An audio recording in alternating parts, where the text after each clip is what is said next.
자동차 회사들의 지상 목표는 뭘까요? 보다 멋지고 보다 빠르고 보다 고급스러운 차를 만들어 잘 파는 것이겠죠. 그런데 어쩌다 보니 자동차와는 전혀 관계없는 제품을 만들어 파는 경우도 있습니다. 자동차 회사에서 왜 이런 걸 팔아? 라는 말이 절로 나오는 자동차 회사의 은밀한 부업들, 지금부터 함께 알아보시죠. 전 세계에서 가장 많은 차를 생산하는 기업 중 하나인 폭스바겐. 그런데 폭스바겐이 가장 많이 생산하는 제품은 차가 아닙니다. 바로 소시지죠. 전 세계에서 폭스바겐 배지를 달고 생산되는 신차는 연 600에서 650만 대 가량이지만 폭스바겐 소시지는 무려 연 700만 개나 만들어질 정도입니다. 그런데 왜 폭스바겐은 소시지를 만들기 시작한 걸까요? 그 사연이 참 재밌습니다.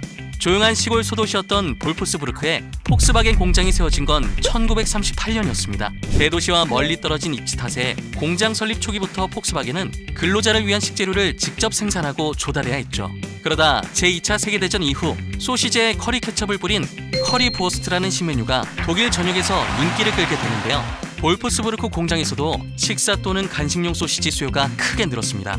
그래서 폭스바겐은 1973년부터 아예 소시지를 직접 생산하기 시작했죠. 이렇게 구내 식당용으로 생산되기 시작한 소시지는 2000년대 들어 입소문을 타면서 현재는 독일 전역의 식품마켓에서 찾아볼 수 있다고 하는데요. 소시지에 폭스바겐 정품이라는 글귀를 붙여 판매를 하고 소시지와 커리 케첩 그리고 전용 접시에는 다른 폭스바겐 부품과 마찬가지로 품번까지 부여되어 있습니다. 자동차보다 많이 생산되는 소시지의 맛은 어떨까요? 폭스바겐이 직접 품질 관리를 하는 만큼 아주 훌륭하다고 합니다. 뽀득뽀득한 식감뿐 아니라 맛 또한 뛰어나다고 하죠.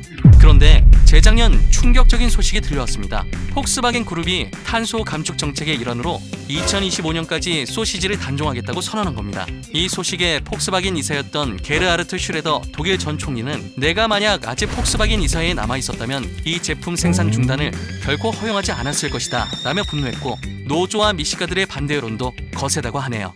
자동차 회사에서 식품을 생산하는 건 폭스바겐뿐만이 아닙니다. 세계 3대 명차, 영국의 롤스로이스는 꿀을 생산합니다. 그 이유는 폭스바겐이 소시지 생산을 중단하는 것과 같은데요. 바로 환경 때문입니다. 전 세계 야생식물의 90%, 식량의 75%가 생산되는데 필수 매개체인 꿀벌의 소중함을 되새기고 보호 대책을 강화하고자 2017년 유엔은 매해 5월 20일을 세계의 벌의 날로 지정했습니다. 그리고 같은 해 롤스로이스는 꿀벌 프로젝트를 시작했죠. 영국 굿우드에 있는 생산 공장의 양봉장을 마련해 서식지 파괴와 지구온난화 등으로 개체수가 급감하고 있는 꿀벌에게 안전한 서식 환경을 제공한 겁니다. 약 17만 제곱미터 규모의 롤스로이스 양봉장에는 25만 마리의 꿀벌이 살고 있는데요. 이곳에서 생산하는 벌꿀은 1년에 96kg으로 따로 판매를 하지 않고 차량을 구매한 고객들에게만 증정한다고 하네요. 재밌게도 벤틀리와 포르쉐 역시 꿀벌 프로젝트를 진행하고 있습니다. 벤틀리는 영국 크루 공장에서 꿀벌 30만 마리를 키우고 영국 토종 꿀벌이 좋아하는 환경을 만들기 위해 영국산 나무를 심고 들꽃 서식지까지 조성했다는데요. 벤틀리 역시 꿀을 팔지 않고 공장 방문객에게 기념품으로 준다고 합니다. 하지만 뭐니 해도 세계 최대 자동차 양봉업자는 포르쉐입니다. 독일 라이프치히 오프로드 주행시험장 내에 300만 마리의 꿀벌을 기르고 있죠. 연간 생산하는 꿀은 무려 400kg에 달한다고 합니다. 그래봤자 못 사지 않냐고요? 아니요. 포르쉐 꿀은 구매가 가능합니다. 포르쉐 라이프치히 서비스 센터에서 병당 8유로에 판매하고 수익금은 꿀벌 보호에 쓰인다고 하네요. 그러니까 자동차 회사에서 만드는 꿀을 맛보는 방법은 3가지입니다. 첫 번째, 롤스로이스를 구매한다. 두 번째, 벤틀리 공장에 견학을 간다. 세 번째, 포르쉐 라이프치히 서비스 센터에서 꿀을 구매한다. 참 쉽죠? 작년 BMW에 인수돼 그룹 내의 고성능 브랜드가 된 알피나에서는 자동차와 상극이라고도 할 수 있는 독특한 상품을 판매합니다. 바로 술이죠. 알피나는 자체적인 와이너리를 운영하면서 유럽과 남미에서 직수입한 와인을 유통하는 사업도 하고 있는데요. 알피나가 와인을 파는 이유는 대체 뭘까요? 생각보다 단순합니다. 알피나의 사장이 와인 애호가이기 때문입니다. 하지만 단순한 취미라기엔 그 규모와 솜씨가 타의 추종을 불허하는데요. 저렴한 저가 와인은 물론 200만 원대의 와인까지 취급한다고 합니다. 프랑스 자동차 회사 푸조는 소형차와 랠리만큼이나 주방에서도 유명한 브랜드입니다. 통후추를 분쇄하는 페퍼밀 분야에서 세계 최고의 명성을 자랑하는 브랜드거든요. 사실 200년 전으로 거슬러 올라가 보면 푸조는 1810년 금속 가공업으로 시작한 회사입니다. 재분기, 재봉틀, 커피 그라인더 같은 물건을 만들다가 자동차를 만들기 시작한 건 1890년부터였죠. 푸조는 여전히 사자 로고가 그려진 주방용품을 만들며 회사의 역사를 고스란히 간직하고 있는데요. 푸조 홈페이지에 해당 역사를 상세하게 소개하고 있고 박물관이나 온라인샵 등에서 활발히 판매 중이라고 합니다.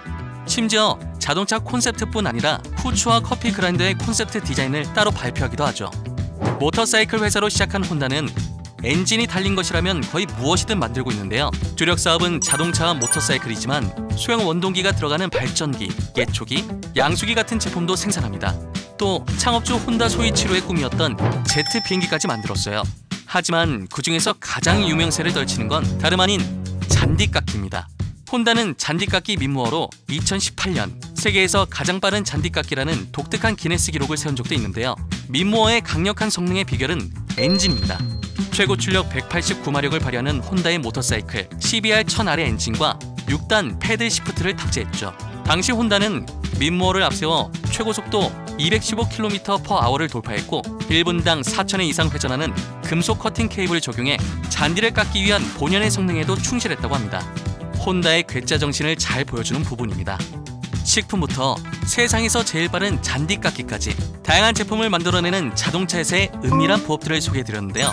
처음엔 자동차 회사에서 왜 이런 걸 팔아? 싶었지만 각각 담겨있는 의미와 역사를 살펴보고 나니 고개가 끄덕여지더라고요. 여러분은 좋아하는 자동차 회사에서 어떤 제품이 나왔으면 좋겠나요? 신선한 충격을 줄 자동차 회사의 또 다른 부업을 기대하며 마치겠습니다. 구독, 좋아요, 알림 설정은 필수인 거 아시죠?